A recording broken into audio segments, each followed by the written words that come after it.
friends. Good morning. My name is Caleb Mascalier, and I work for California State Parks up here at Columbia State Historic Park. We are one of the 279 parks in the state of California, and we are an old gold mining town. And what we're going to do today is explore a little bit about the California Gold Rush with something that I like to call the Gold Miner Challenge. That's where y'all are going to pretend to be gold miners who are going to set out for California to see if you can strike it rich. There's a couple of things I want to give y'all time to do before we get going with our challenge. The very first step is I need to make sure everybody has something to write with and something to write on. So if you want to grab a piece of paper and a pencil or a dry erase board and a marker, I will give y'all about 40 seconds to go ahead and get something to write with and something to write on.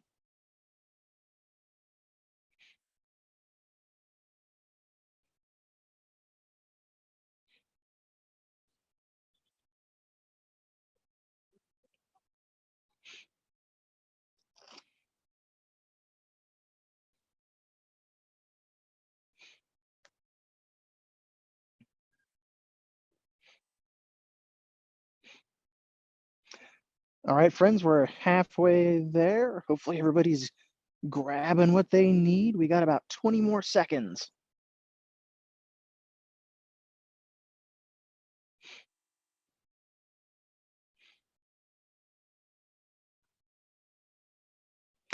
And 5, 4, 3, 2, and 1.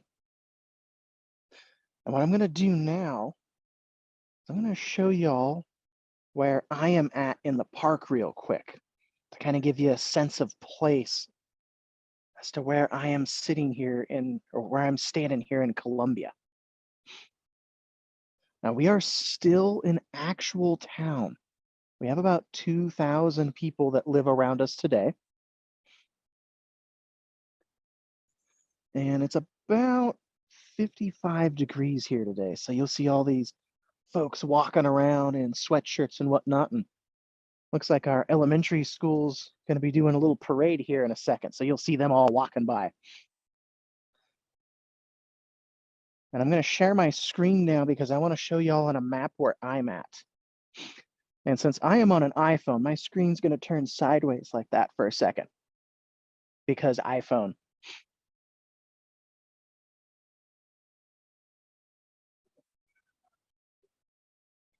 All right, I am that little blue dot. This is the town of Columbia. And I am going to zoom out here so you can see some of the surrounding area. I'm going to keep zooming out so you can see the city of Modesto was there.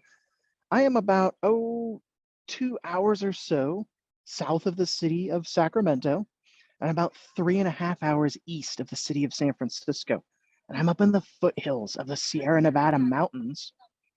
And the foothills are where our gold miners rushed to in 1848 to see if they could strike it rich. All right, friends. So we got a couple more steps and then we can officially start this challenge. What we're going to first do is pretend that the year is 1851. That is 3 whole years into the California Gold Rush. And it's a year after the town of Columbia was discovered. So I'm telling y'all that because I want you to think of a name for your gold miner.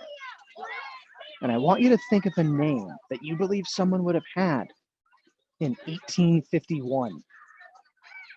And to give you an example, I'll tell you the names of 2 people that used to live here in Columbia. One of them, her name was Maria Dagner, and the other one is one of the men who helped discover Columbia. His name was Dr. Thaddeus Hildreth. So those are some examples of names for y'all to pick. And I am going to give y'all about 30 seconds starting now to think of your name and then go ahead and write it down.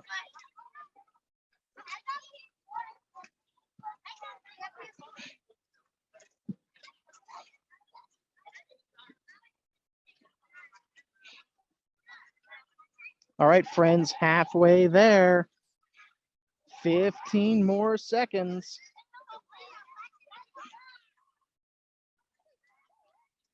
And 5, 4, 3, 2, and 1.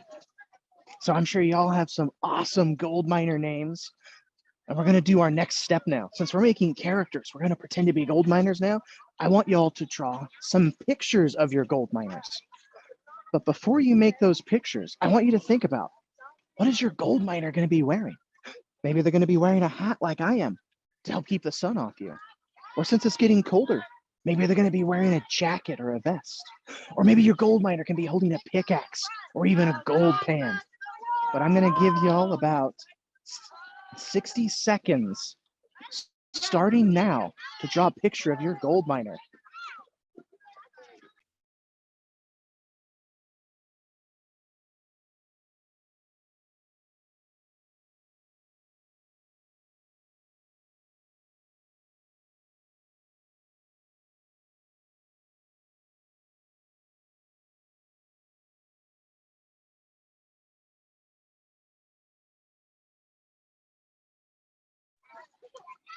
All right, friends, we are halfway there.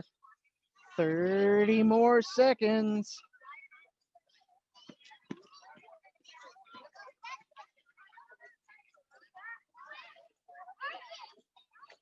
Almost done. 15 more seconds.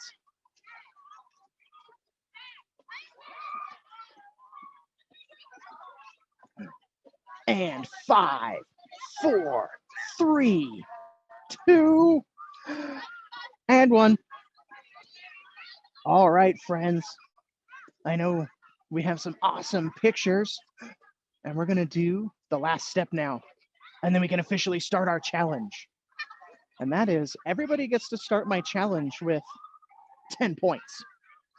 So somewhere on your paper or dry erase board, you can write the number 10, or you can do 10 little hash marks. And that's because I'm going to give you all 5 different challenges. And depending on the choices you make, why, you could gain points, or you could even lose points. So by the time we're done with this challenge, you'll have an idea of just how tough it was, how challenging it actually was to get out here and strike it rich in the gold rush.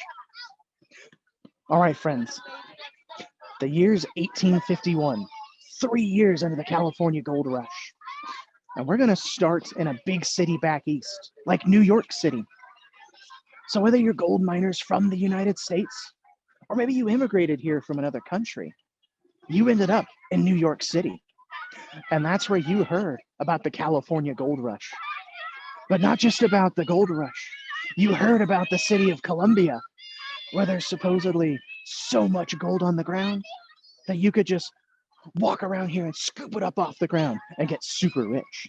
So you decide you're going to test your luck and see if you can journey out here and strike it rich. But we have our first challenge to overcome. We're on the other side of the country. We have to journey to California. And for this challenge, friends, we have 2 choices. Why, our first choice is the overland route. That's why I'm looking at this wagon here. Now, if we choose the overland route, it's going to be around 2,000 miles to get to California. That is a 3 to 6 month long journey. And you're going to need a big wagon like this because you're going to need enough food and water and other supplies to last you 3 to 6 months. So you have to fill the back of this wagon up with supplies. Then, I'm sure you noticed this wagon doesn't have a motor. So you're going to need to buy some ox or some horses to pull a big wagon like this, which makes this route of the 2 routes that we're going to check out today, this one's going to be the most expensive because you have to buy your supplies, your animals, and a big wagon like this one. And yours, of course, will be a covered wagon. And I should point out that these right here, friends, these are the only seats on the wagon. You don't get to ride in the back. And since you're driving in a big wagon train, why, you might not be the one who's always driving the wagon. So you would likely have to walk that 2,000 miles to Columbia here. So if you don't want to have to walk, then you want to check out our second route. And I'm going to share my screen and show y'all a few pictures here to help us with our first decision.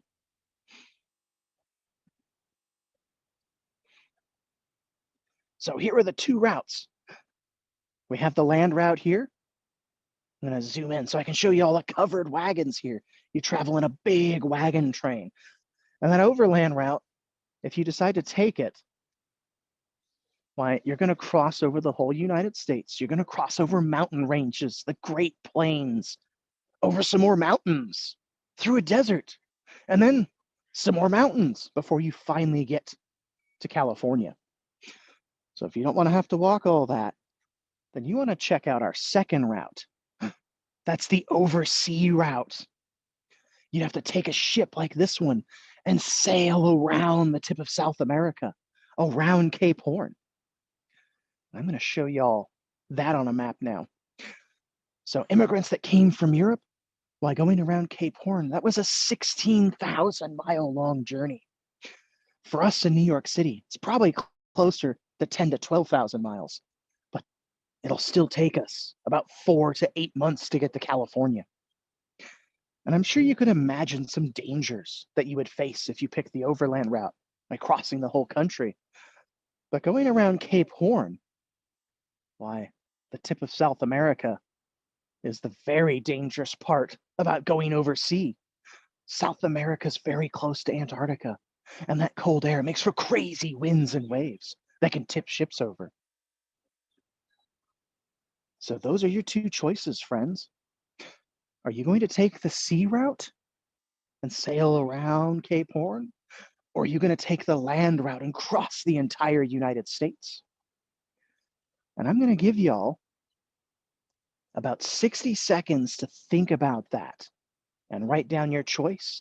And if you want to, you can turn to a neighbor and quietly tell them why you picked the route that you did.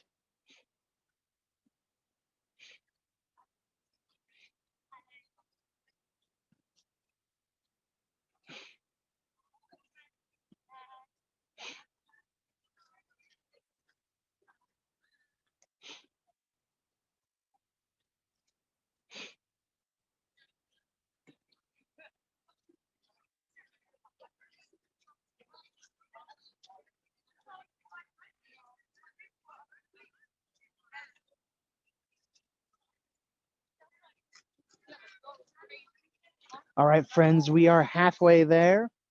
And I almost forgot to mention something, that we will be leaving, whether we pick overland or oversea, we're going to be leaving in the month of March. So we will be leaving whether we go overland or oversea in the month of March.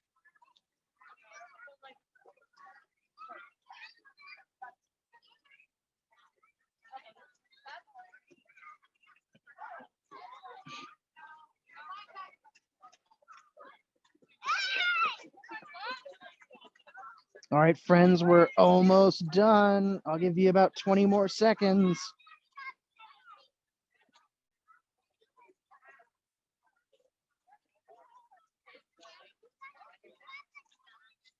Ten more seconds. And 5, 4, 3, 2, and 1. All right, I'm sure we're ready to find out the results of challenge number 1. All right, friends, I'm going to tell you the results here. If you decided to go overland, my overland travelers, I have good news for you. Since we left in the month of March, that puts us crossing the Sierra Nevada mountains sometime in the summertime or early fall, which means we avoid the winter snows and we safely make it across. So, my land travelers, you can add 2 points to your score. Land travelers add 2 points to your score, and you should have a total of 12 points now. Now, for my sea travelers, I have bad news for you. Since we left in the month of March and we sailed down and around the tip of South America, you think to yourself, well, it should be the summertime now. And then you realize you're in the southern hemisphere. The seasons are flipped. It's the middle of winter, and the ship gets hit with a storm and damaged. And you have to stop and help the captain repair the ship, and you get to the gold fields late. So if you went overseas, you lose 2 points. So overseas travelers, you have to subtract 2 points from your score, and you should have a total of 8 points now. And now, time for challenge number 2. And for this challenge, we're going to pretend that we've all made it here to Colombia now. Maybe some of us a little later than others, but we're all here and we're all ready to go gold mining. And what you discover here in Colombia is that we are placer miners. And placer mining, well, that's just a fancy way to say that we dig through the dirt in the ground here. We don't have to go into a cave like those hard rock miners do. They have to tunnel deep into the earth through all that hard rock using pickaxes and drills and even dynamite. No, we get to stay up here on the surface and dig through the dirt here. We can use our shovels, our pickaxes, our gold pans, and I'll show you all a few more tools. But I want to show you right here is where a lot of the gold was taken out of the ground here in Colombia. All these rocks you see, why they used to be under 20 feet of dirt. This is a hillside today. Before the gold rush, before this town was discovered in 1850, this wasn't a hillside, it was flat. And our placer miners went through all those rocks looking for gold. And since we're newly arrived here in Colombia and ready to go placer mining, why, we need to get some tools. And this is our next challenge. So I'm going to show y'all a picture here to help you decide what kind of tools are you going to buy. Because you start talking with some of the people in town here, and you meet a man who's willing to sell you some tools and his donkey. So this man right here, he says he's got a pickaxe, a gold pan, and a shovel. Why, he's even got a tent on the other side and a nice little bedroll for you to sleep in. And the donkey. Why, this, you think, might be everything you need to start mining here. But then he tells you the price. He wants $50. And that is a lot of money during the gold rush. That's a whole lot of money. So as you think about that, if you want to spend that much money on the donkey with the tools, another man walks up to you. This man's wearing a fancy business suit with a tall hat, and he says, well, friend, you don't need no donkey with tools. What you need is my pure 100% guaranteed California gold grease. Now let me tell you, what you do is you buy this. It's $5. And what you're going to do is open it up and rub it all over your body. And then you roll yourself down a hillside and you'll pop up covered in gold. And did I mention it's only $5? So, friends, these are your two choices. Are you going to buy the donkey with all of those tools for $50? Or are you going to buy the pure 100% guaranteed California gold grease for $5? And I will give y'all about 60 seconds to think about your choice. Write it down, and then you can turn to your neighbor and quietly tell them what you picked and why you picked it.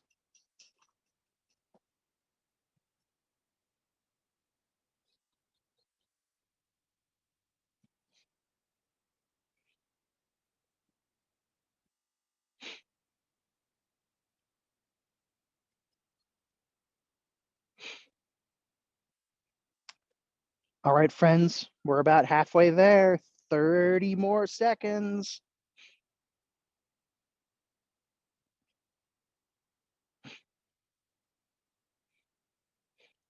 Almost done. 15 more seconds. And 5, 4, 3, 2, and 1.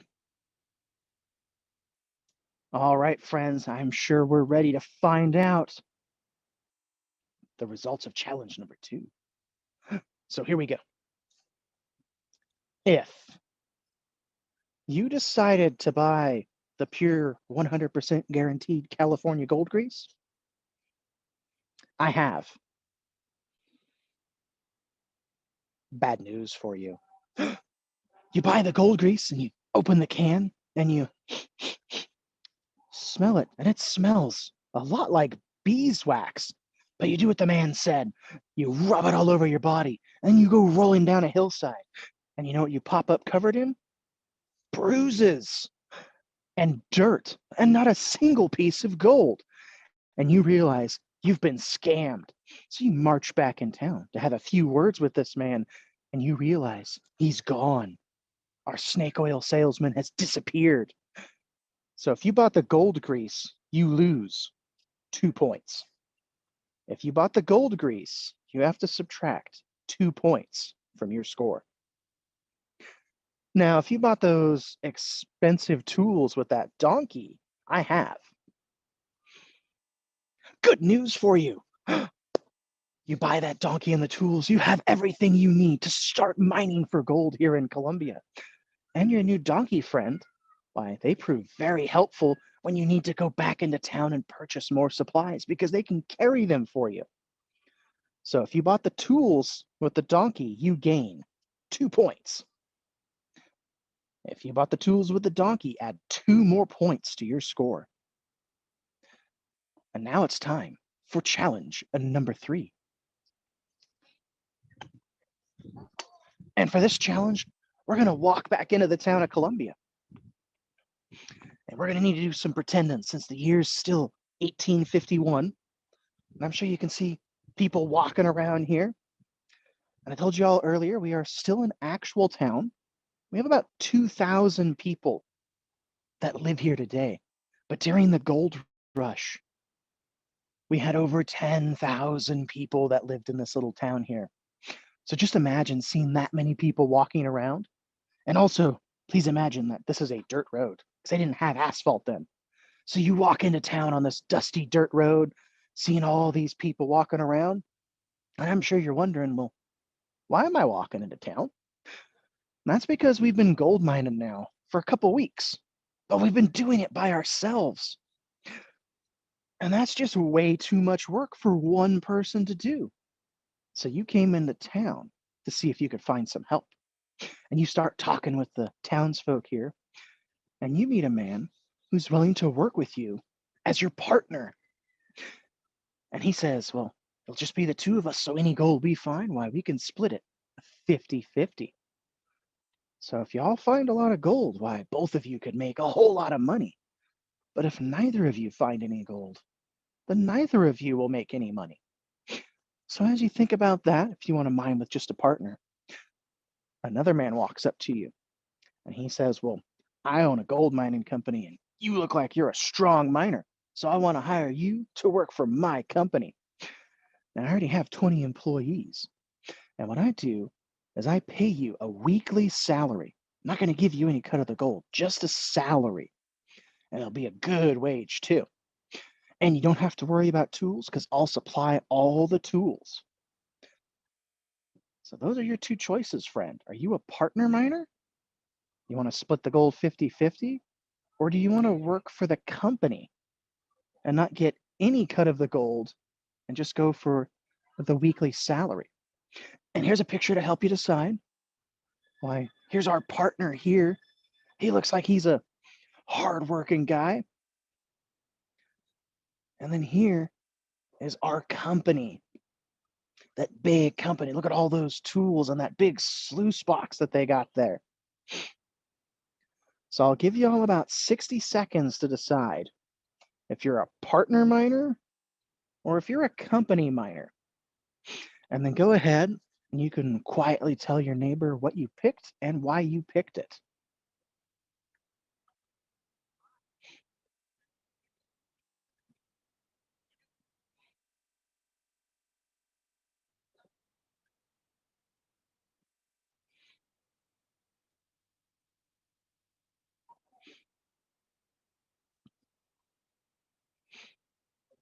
All right, friends, we're halfway there.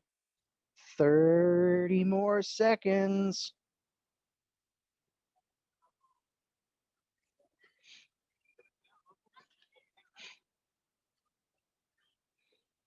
Almost there, friends. 15 more seconds.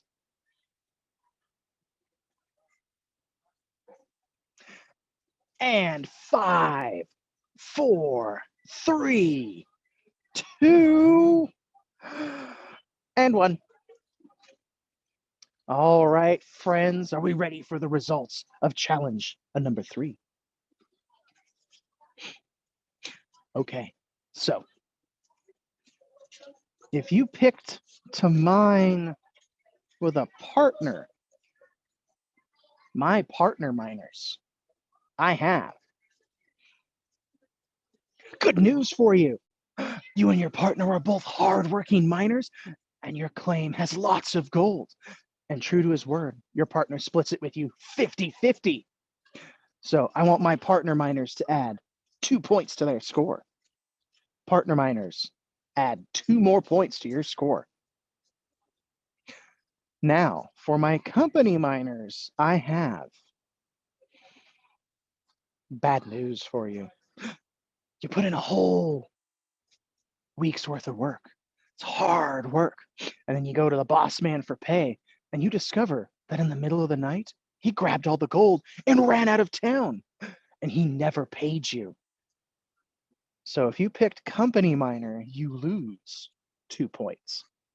Company miners, you need to subtract 2 points from your score. And now it's time for challenge number 4. And for this challenge, well, we're going to pretend that we all have some gold in our gold pouches. And my little vial is a little cloudy, but you can kind of see I wanted to show you all what real gold looks like. This is only about $3 worth. We're going to pretend that we have way more gold than this in our gold pouches. And since we're smart gold miners, we know that we shouldn't be walking around the town here with our gold pouches hanging from our belts. Why, someone's probably going to steal them. This place is the Wild West during the gold rush. So we want to put our gold someplace safe. And there happens to be a place in town with a safe. That's the bank. Well, you walk into the bank there and you start talking with the owner, Mr. Mills, and he tells you he'd be more than happy to store your gold in his safe. Not only that, he tells you that he just got a brand new safe. It's a big iron safe, and he thinks it's burglar proof. He says, why, I don't even think a miner with a pickaxe could pry this open. So your gold will be nice and safe. But my safe was very expensive. So I'm going to charge you a small fee to store your gold in my safe. And you think to yourself, if you don't want to have to pay any money, then maybe you can wander over here and try to hide your gold under one of these rocks. You know, the rocks that us placer miners are going through right now. And if you decide to do this and try to find a good hiding spot, why, it's for the price of free. So those are your 2 choices, friends. Are you going to put your gold in the bank for a small fee, or are you going to hide it under a rock for free? And I'm going to bring up a picture to help you all decide. So here's a picture of one of our old iron gold rush safes here. It looks pretty sturdy. It's even got 2 doors. And then here's a picture of our limestone rocks. So I'm going to give you all 60 seconds to think about that, write your decision down, and then quietly tell your neighbor what you picked and why you picked it.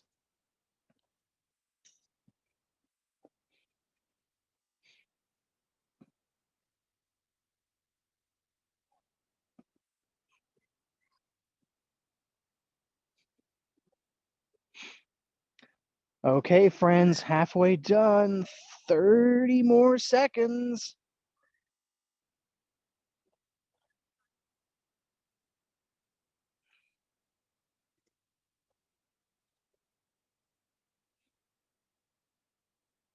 Almost there.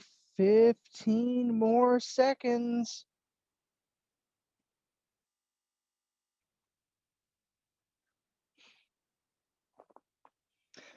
And 5, 4, 3, 2, and 1. All right, friends, here's the results of challenge number 4. If you decided to put your money in the bank, my bankers, I have good news for you. Mr. Mills, he kept your gold safe in his safe. And he was right, because in the middle of the night, another gold miner broke in with their pickaxe and tried to pry the safe open, but his safe was too strong, protecting your gold, and you gain 2 points. So if you picked bank, add 2 points to your score. Now, for those of you that decided to hide your gold under a rock, I have bad news for you. See, you walked down there. You thought you were being very careful, but what you didn't notice was the gold miner hiding behind this tree. He was very sneaky. And he waited till you walked away, and then he crept down there and dug up your gold pouch. He snatches it and takes off into the woods with all your gold. And you lose 2 points. So if you tried to hide your gold, you have to subtract 2 points from your score. And now it's time, friends, for our 5th and final challenge. And this one's important because we need to decide what our gold miners are going to eat for dinner. Now, this is super important because gold mining, well, it's tough work. Our gold miners, they're going to work from sunrise to sunset. That's 12 hours a day, and they work 6 days a week. And friends, it doesn't matter what the weather is. In the summer, we can get over 110 degrees here. Our miners would have worked in that heat. And we get pretty chilly in the wintertime, even occasionally getting some snow. And our miners would have worked in that too. So just imagine working in all that weather and that 12-hour day. And I don't know about you, but I'd be mighty hungry after a 12-hour day. But you see, something bad happened. The stagecoach that brings all of the food, all those ingredients to our favorite restaurant, they never showed up. So we're going to have to go look for food ourselves. And this is our first choice. Why, we can walk out here into the woods and we can go hunting or gathering for food. But we need to remember, we're not from California. We're part of the 300,000 people that immigrated to California. So we're not really familiar with what we could find out there, maybe what we could and couldn't eat. We only know that it's going to taste better than our second choice. So first choice is hunter-gatherer. Second choice is we can stay at our campsite and we can eat this. This is hardtack. Well, as a gold miner, you probably ate this for breakfast already. This is a piece of bread. It's made of flour, salt, and water. And they poke those holes in it. So when it bakes, it gets really dry and super hard. Well, if you were to bite this the way it is right now, you would probably chip one of your teeth. So we're going to need to dip our hardtack in some water, which we thankfully have. But I can tell you from experience, this tastes like a piece of cardboard. So those are your two choices. Are you going to stay at your campsite and eat hardtack for dinner? Or are you going to go out into the woods and go hunting and gathering? And I'm going to give you all about 60 seconds to think about your choice. You can write it down and then tell your neighbor quietly what you picked and why you picked it.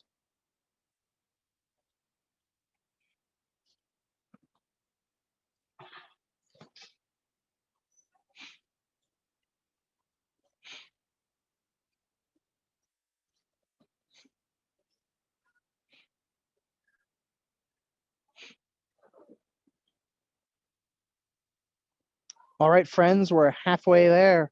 30 more seconds.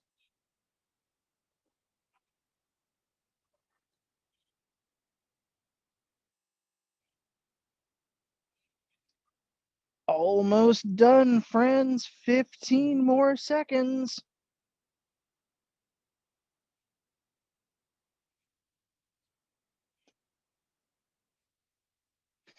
And 5, 4, 3, 2,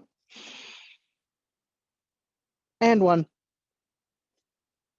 All right, I'm sure we're ready to find out the results of challenge number 5. So here we go. If you decided to go out into the woods, hunting and gathering, I have bad news for you. So you start walking out into the woods and you think you're being really sneaky and you start creeping through the brush. And then you accidentally step on a skunk and it gets really mad and sprays you. And your eyes are stinging and you have to go back and, well, now you have to take a bath because you smell like a stinky skunk. And you're going to go to bed hungry and you lose 2 points. So if you went hunting and gathering, you have to subtract 2 points from your score. Now, if you decided to eat hardtack, I have good news for you. You decided you didn't want to risk going out in the woods, and you already had a bunch of hardtack at your campsite. So you settle down and you dip it in the water to soften it up, and well, it may not taste the best, but it does make you feel full, and you're able to sleep through the night, unlike your skunk neighbor. And you wake up the next day ready to go gold mining, and you gain 2 points. So if you picked hardtack, you can add 2 points to your score. I'm going to give everybody about 20 seconds to add up their final scores here. And I'm going to tell you what these points mean.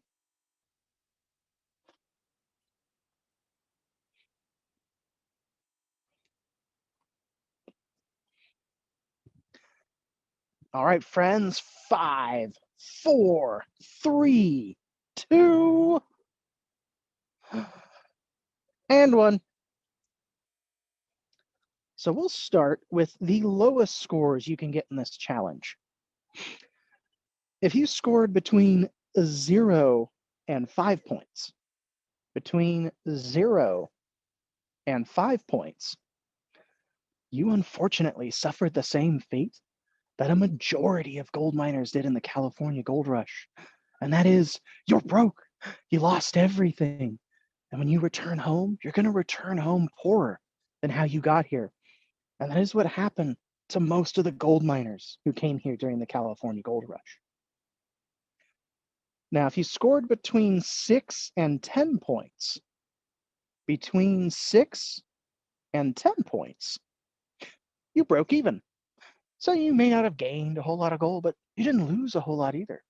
And if you decide to return home, why, you can return home the same way that you came. And while you may not be rich in gold, you are rich in stories and experience from your time spent here in California. Next up is if you scored between 11 and 16 points. If you scored between 11 and 16 points, congratulations, you hit pay dirt. You struck it rich. Why, you have enough gold in your pockets that you're able to live comfortably for the rest of your life. And when you return home, why, you could start your own business or maybe buy a nice house. But you did well in the California gold rush. And now it's time for the highest scores you could get. And that's if you scored between 17 and 20 points. If you scored between 17 and 20 points, you struck it so rich that you never have to work a day again for the rest of your life. Well, you're so rich, when you return home, you could probably buy your hometown and rename it after yourself. That's how rich you are. So I hope you all enjoyed our little gold miner challenge here. And I just want to let you know, since I told you those scores, that my little challenge here, it's rigged. I'll change the questions and even the answers to the questions for every class, because I want to show you how tough it was, how challenging it actually was to get out here and strike it rich, but also that every gold miner had their own unique experience when they journeyed out to California. So I want to thank y'all for coming. And again, I hope you enjoyed this, and I hope y'all have a great day. Bye now, everybody.